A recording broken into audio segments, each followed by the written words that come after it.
When you want to derive the transfer function of some analog circuit, I bet you've gone through some complicated lines of KVL and KCL equations to derive that transfer function. Yet afterwards, you're sometimes left wondering if perhaps you've made a silly algebra mistake somewhere. You might go through the derivation again just to make sure that your result is correct. But in this video, I'm going to show you an additional way to verify your hand-calculated equations using LTspice and a free online website called CircuitNAV. So this will give you this additional way to double check to make sure that your circuit analysis by hand calculations is without mistakes. So I'm going to start with this common source amplifier with resistor degeneration and proceed to derive its small signal transfer function V out over V in. So on the right side of the screen here, we have the small signal model, and we can start off by writing the expression for V out. So this current flowing through RD is expressed as negative GM VGS. So the output voltage by Ohm's law is negative GM VGS times RD. Now we want to write VGS in terms of V in, so we can see that VGS equals V in minus the voltage drop across RS, which is equal to GM VGS, the current flowing through it, times RS. And now we can solve for VGS in this equation by isolating it. So we have VGS plus GM RS equals V in. So this gives us the result for VGS. VGS equals V in over 1 plus GM RS. And now we can plug this result back in for VGS here. So we get V out equals negative GM RD times V in over 1 plus GM RS. And thus we have gotten to our result of V out over V in equals negative GM RD 1 plus GM RS. So this is the equation that I've derived by hand. And now I want to double check if my hand calculation is correct. So I could go through this derivation again just to make sure I didn't make some algebraic mistake, but I'm going to show you how to use LTspice and the free online website to verify your result. So now I've switched over to my laptop. Here on the left was the work we've just done deriving the transfer function by hand. Now I've pulled up LTspice. Here on the right side, I've named the file CS amplifier dgen. And basically what I want to do now is draw the circuit in LTspice. Then I can get the netlist directly from LTspice and upload it next to the website CircuitNAV.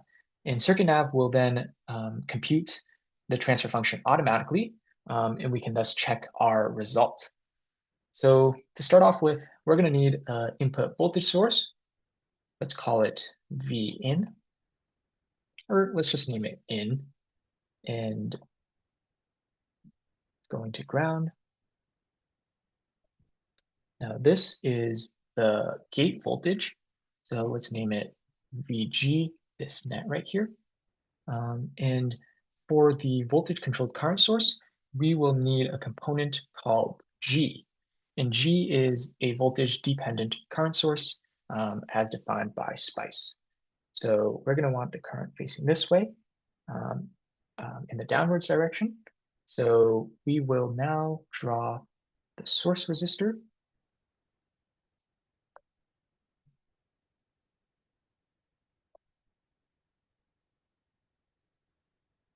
Let's name it R_S. And we can proceed now to draw the output voltage net. We'll name it out, and the drain resistance, R_D. And now we need to connect up. Let's actually also name this node the source node. So VS. Oh. So basically this current voltage controlled current source is sensing the gate to source voltage.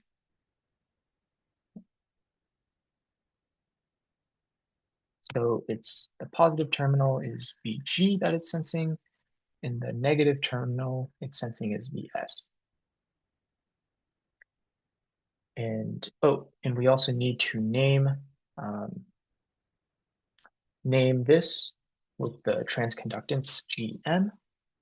So here is our circuit netlist, circuit schematic drawn out in LTspice.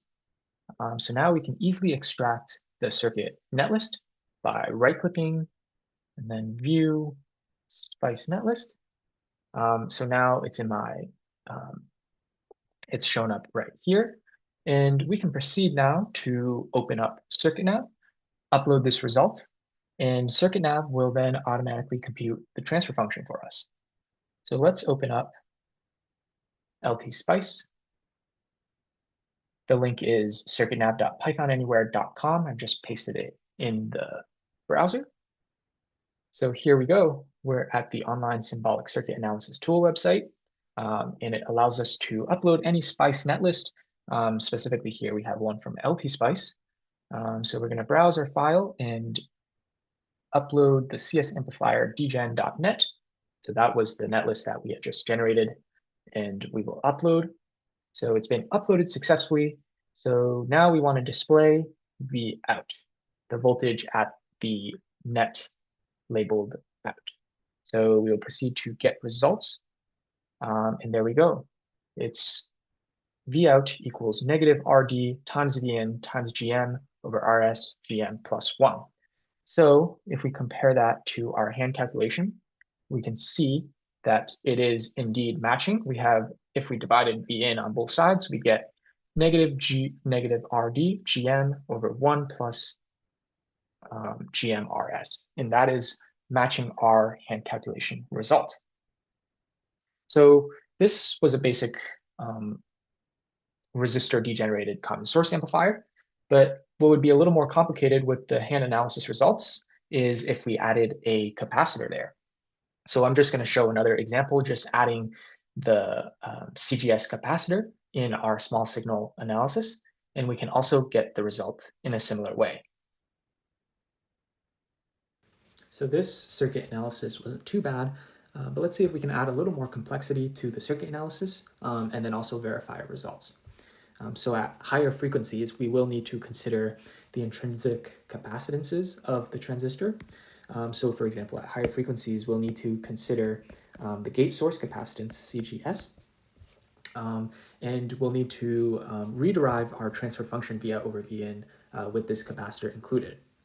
So we can still keep our output equation the same. Actually, in the model, we will need to add CGS in this small signal model as well. So with this new addition, we can keep our output node equation the same because the GM VGS current is still flowing through RD, but these other equations down here we will need to get rid of to include the capacitor. So we will just remove, let's just delete this. So here, we still have this equation that's valid, but we will need to find another expression for VGS. So one way we can approach this is to use KCL at this node. So the current flowing into this node must equal the current flowing out. So the current through the capacitor is VGS divided by the impedance. The impedance is 1 over SCGS. So divided by that, we'll just multiply by SCGS, is the current flowing through the capacitor.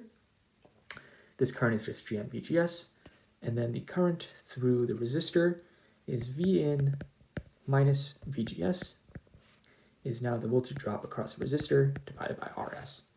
So by KCL, we have VS SCGS plus GM VGS equals Vn minus VGS over RS. So we once again want to isolate VGS, so we can plug it into this other equation here to solve for our transfer function. So VGS equals GM plus 1 over RS, and that equals Vn over RS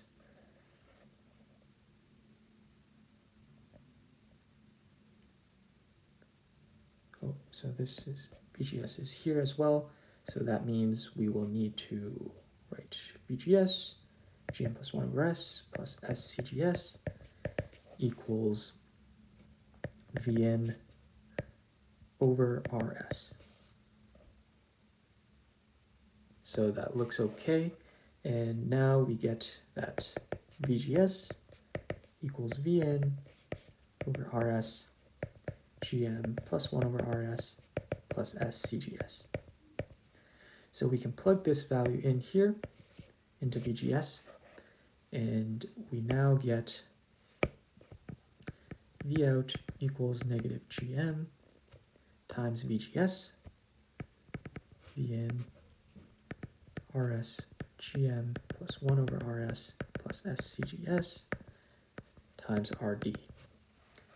So now we can divide both sides by Vin, rearrange negative GM RD, and then multiply the RS out. So we get S RS CGS plus 1 plus GM RS. So this is now our hand calculation for the common source amplifier with resistor degeneration, but also including the gate source capacitance for high frequency effects. So now we've derived this, and we want to confirm if our hand analysis is correct, confirm that we didn't make any silly mistakes along the way. So we're going to go back to LTspice, add in the capacitor to our circuit, and upload the updated netlist to CircuitNAV to check our results. So here back at my laptop again, on the left was the hand calculation that we just did, and we want to once again verify this result that is correct. So here again is the same LTspice schematic that we were just working with previously without the capacitor. So we're going to want to add that capacitor in between the gate and source. We're going to call it C2S. And we're, in Spice just drawing this small signal model that exactly we've analyzed before. Oh, and what we want to proceed to do now is view the Spice netlist. Right-click, view Spice netlist. So this netlist just describes exactly what's shown in the GUI. And we're going to upload this now to CircuitNAV again. And CircuitNAV will run its equations to show us, its formulas to show us exactly what the correct result is. And we want to find out the Vout over Vn transfer function. So here CircuitNAV is showing us dividing by Vn on both sides. So we get negative GMRD on top, and then we get S times RS times CGS plus GM times RS plus 1 in the denominator. So according to the LTspice schematic and the CircuitNAV analysis results, we've confirmed our hand calculation is correct. So CircuitNAV is an online symbolic circuit analysis tool. In the About section, you can see it supports all the basic linear circuit components, resistors, capacitors, inductors, voltage sources, current sources, and all of these dependent sources. So we were using the G source, which is a voltage controlled current source. This will be pretty often used in just the transistor amplifier stages like common source, common drain, common gate, just for the transistor model.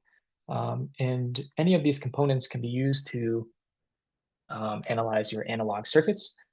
So I just wanted to show this in the video as a way to check your hand analysis results when they get complicated with lots of poles and zeros, and you just want another check.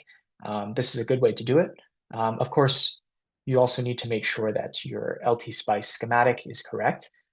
Sometimes it might take a little bit of debugging to make sure that your LTspice schematic is matching your hand-drawn circuit, but any type of linear circuit can be analyzed and verified this way. And CircuitNAV is just using matrix math to solve those KVL and KCL equations in the back end. So I hope this may be helpful, and I hope to see you in another video.